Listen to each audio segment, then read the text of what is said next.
Hello everyone, welcome to our channel. This is second lecture. तो पहले lecture हमने देखा कि सेल क्या होता है, सेल कितने प्रकार के होते हैं, जैसे कि प्रोकैरियोटिक, यूकैरियोटिक। तो आज हम देखेंगे प्रोकैरियोटिक सेल। तो इन prokaryotic bacteria, blue green algae, mycoplasm, PPLO, ये सारे ऑर्गेनिज्म जो वो प्रोकैरियोटिक में आते हैं। Generally smaller and multiply more rapidly than eukaryotic cells. Vary in shape, ये अलग अलग 3-4 शेप में होते हैं, जैसे कि rod shape, sphere shape, comma shape, spiral shape. ठीक है। And then many bacteria have small circular outside genomic DNA called as plasmid. कुछ बैक्टीरिया में सर्कुलर डीएनए होता है जिसे हम प्लाज्मिड कहते हैं। प्लाज्मिड हम रिकॉम्बिनेंट डीएनए में यूज़ करते हैं, जो कि हम हायर क्लासेस में पढ़ेंगे। Presence of plasmid is characteristics of bacteria.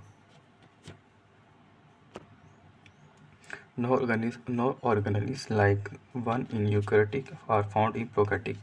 कोई भी ऑर्गेनली, जैसे ऑर्गेनिज्म कल बताया, जो सेल के अंदर जो होते हैं उसे ऑर्गेनलीज बोलते हैं।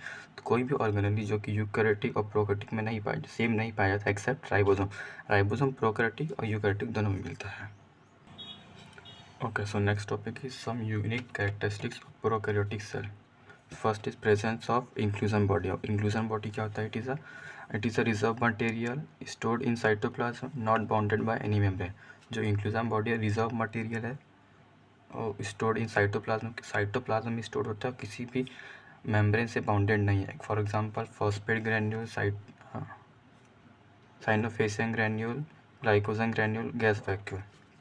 And second feature is presence of mesosome. Mesosome is the infolding of cell membrane. जो सेल मेम्ब्रेन है उससे वो जिसको सेल मेम्ब्रेन का जो इनफोल्डिंग, जो अंदर की तरफ फोल्ड हुआ, वो सब मेसोसोम कहते हैं। अब मेसोसोम का फंक्शन क्या होता है? Help in wall formation, DNA replication, cell division. Okay, so next topic is prokaryotic cell and its modification. जैसे prokaryotic cell envelope and its modification. जो प्रोकैरियोटिक का जो सेल इन्वेलप है और उसका मॉडिफिकेशन। अब जो उसका सेल इन्वेलप हो 3 लेयर्स में होते हैं, glycocalyx, cell wall, plasma membrane. जो ग्लाइकोकैलिक्स है वो आउटर लेयर है, सेल वॉल मिडिल लेयर है, प्लाज्मा मेम्ब्रेन इनर लेयर है। उसके all 3 layer of the envelope perform different function but they act together as a single protective unit। जो तीनों जो अलग अलग लेयर है, बट जो फंक्शन तीनों का एक साथ हो, वो जो तीनों मिल के एक सिंगल प्रोटेक्टिव लेयर की तरह काम करते हैं। Bacteria can be classified into 2 group on the basis of manner in which they respond to staining procedure.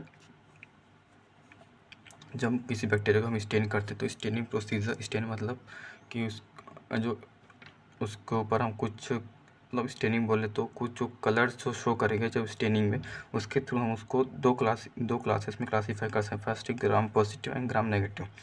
तो ग्राम पॉजिटिव क्या होता है, ग्राम नेगेटिव क्या होता है? ग्राम पॉजिटिव होता है जो स्टेन में कलर शो करता है, और ग्राम नेगेटिव होता है जब स्टेनिंग करने में कोई कलर शो नहीं करता। तो इसका जो डिफरेंस है वो है, gram positive simple cell wall, gram negative complex cell wall present. Gram positive smooth cell wall, gram negative wavy cell wall. gram positive lipid content is very low, and in gram negative lipid content is 20 to 30%. Okay, this bacteria retain the crystal violet stain during the gram staining.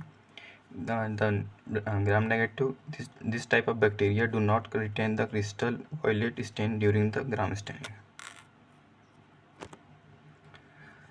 Okay, तो ये तो था कि जो colour show करेगा और जो colour show नहीं करेगा, तो स्टेनिंग शो करेगा या नहीं करेगा। अब होता है बैक्टीरिया 2-3 बैक्टीरिया को हम और क्लासीफाई कर सकते हैं ऑन द बेसिस ऑफ कि बैक्टीरिया मोटाइल है या नॉन मोटाइल है।